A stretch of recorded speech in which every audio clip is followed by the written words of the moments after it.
Competitive classes के YouTube channel में मैं आपका तहे दिल से स्वागत करता हूं।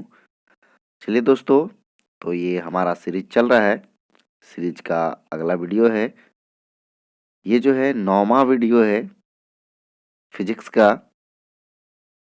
तो देखिएगा, ये 9वां वीडियो है और इसमें हम वही क्वेश्चन सिलेक्ट करते हैं जो एग्जाम में बार बार पूछते रहता है, रिपीट करते रहता है। उसी क्वेश्चन को हम इसमें शामिल करते हैं और ये सभी क्वेश्चन जो है आपके एग्जाम के लिए, आगामी जो भी एग्जाम है उसके लिए बहुत ही उपयोगी है। तो चलिए इस वीडियो को हम स्टार्ट करते हैं। उससे पहले अगर आप मेरे चैनल को सब्सक्राइब नहीं किए हैं तो आप चैनल को सब्सक्राइब कर लें। तो चलिए वीडियो को स्टार्ट करते हैं। चलिए देखिएगा, इसमें थोड़ा सा हम टाइम देंगे आपको और लास्ट में जो है आप कमेंट करके ज़रूर बताइएगा कितना क्वेश्चन आपका सही हुआ। ठीक है, इसमें जो है कुछ जो है नॉर्मल क्वेश्चन को भी सिलेक्ट किए हैं, इसलिए कि बहुत सारे विद्यार्थियों को ये सब क्वेश्चन में भी दिक्कत होता है और ऐसा ना लगे कि पूरा के पूरा 10 क्वेश्चन जो है सभी के सभी हार्ड क्वेश्चन है। तो इसीलिए जो है यानी कि मिक्स करके क्वेश्चन सिलेक्ट किया जाता है। तो चलिए स्टार्ट करते हैं। पहला क्वेश्चन है, क्रायोजेनिक इंजनों में या इंजनों का प्रयोग जो है किस में होता है? क्रायोजेनिक इंजनों का प्रयोग जो है किस में होता है? तो अब 4 ऑप्शन आपको दिया हुआ है, इसमें आप लगा सकते हैं। तो चलिए आप लगा लिए होंगे कि इसका आंसर क्या होगा। तो चलिए इसका सही आंसर जो है आपका होगा सी, यानी रॉकेट प्रौद्योगिकी में। यानी कि क्रायोजेनिक इंजनों का प्रयोग जो होता है वो किस में होता है? तो रॉकेट प्रौद्योगिकी में। चलिए आगे बढ़ते हैं। अगला क्वेश्चन है, साधारण मशीन की क्षमता सामान्यतः दर्शाई जाती है। साधारण मशीन की क्षमता सामान्यतः दर्शाई जाती है तो किस में? तो इसका आंसर आप बताइए। कार्ज में, शक्ति में, किलोवाट में या इनमें से कोई नहीं। तो चलिए इसका आंसर हम बताते हैं। सी आंसर जो है इसका सही है, यानी किलोवाट में। तो ध्यान दीजिएगा, साधारण मशीन की क्षमता जो है समानता दर्शाई जाती है तो किलोवाट में। ठीक है, चलिए आगे बढ़ते हैं अगला क्वेश्चन की ओर। अगला क्वेश्चन है, 3 नंबर क्वेश्चन है, द्रवों में पृष्ठ तनाव का कारण है। तो क्या कारण है? ऑप्शन दिया हुआ है, अणुओं के मध्य विद्युत बल, या अणुओं के मध्य संसंजक बल, या अणुओं के मध्य गुरुत्वाकर्षण बल, या अणुओं के मध्य जो है असंजक बल। तो इसका आंसर जो है अणुओं के मध्य जो है संसंजक बल। ठीक है, यानी कि द्रवों में पृष्ठ तनाव के का कारण क्या है? तो उसके अणुओं के मध्य जो है संसंजक बल का होना, यही पृष्ठ तनाव का कारण है। चलिए आगे बढ़ते हैं। अगला क्वेश्चन है, उत्तोलक के प्रथम श्रेणी का उदाहरण है। या फिर जो है उत्तोलक की जगह पे लीवर भी दे सकता है। लीवर के प्रथम श्रेणी का उदाहरण है। तो आप बताइए इसका आंसर क्या होगा? प्लायर, या फिर सरौता, या फिर चिमटा, या फिर उपयुक्त सभी। तो चलिए इसका आंसर जो है आप लगा लिए होंगे। तो इसका सही आंसर जो है आपका प्लायर होगा। ठीक है, यानी कहने का मतलब ये हुआ कि उत्तोलक के प्रथम श्रेणी का उदाहरण है तो वो प्लायर है। ठीक है, चलिए आगे बढ़ते हैं अगला क्वेश्चन की ओर।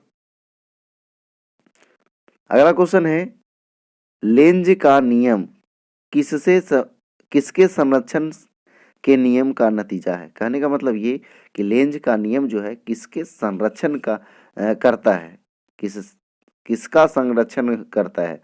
तो देखिए, लेंज का नियम जो है वो ऊर्जा के संरक्षण का नतीजा है। ठीक है, ऊर्जा के संरक्षण नियम का नतीजा है। तो इसका आंसर क्या हो जाएगा? ए आंसर हो जाएगा। चलिए आगे बढ़ते हैं अगले क्वेश्चन की ओर। अगला क्वेश्चन है, स्वचालित वाहनों में प्रयुक्त द्रव चालित ब्रेक किसका सीधा प्रयोग है? तो स्वचालित वाहनों में प्रयुक्त द्रव चालित ब्रेक किसका सीधा प्रयोग है, तो ये बहुत ही इंपॉर्टेंट है दोस्तों, ये हमेशा जो है एग्जाम में आते रहता है। तो आप लगा भी लिए होंगे, इसका आंसर क्या होगा, तो ऑप्शन बिहार सही होगा इसका आंसर, यानी पास्कल के सिद्धांत पे कार्य करता है। चलिए आगे बढ़ते हैं। अगला क्वेश्चन है, किस प्रकार की रेल इंजन की दक्षता सर्वाधिक होती है? किस प्रकार की रेल इंजन की दक्षता सर्वाधिक होती है? तो इसका आंसर जो है आप लगाइए, तो विद्युत रेल इंजन की दक्षता सर्वाधिक होती है। अगला क्वेश्चन है, घर के बिजली का बिल किसके आधार पर आता है? तो किसके आधार पर आता है? वोल्टेज के आधार पे, एम्पियर के आधार पे, वाट के आधार पे, या बिजली रहने की अवधि के आधार पे? तो चलिए इसका आंसर लगा चुके होंगे आप, तो चलिए इसका आंसर जो है आपका सी होगा। कहने का मतलब ये कि घर के बिजली का बिल जो है आता है किस आधार पे, तो वाट के आधार पे, कितना वाट जो है आप प्रयोग किए। ठीक है, चलिए आगे बढ़ते हैं।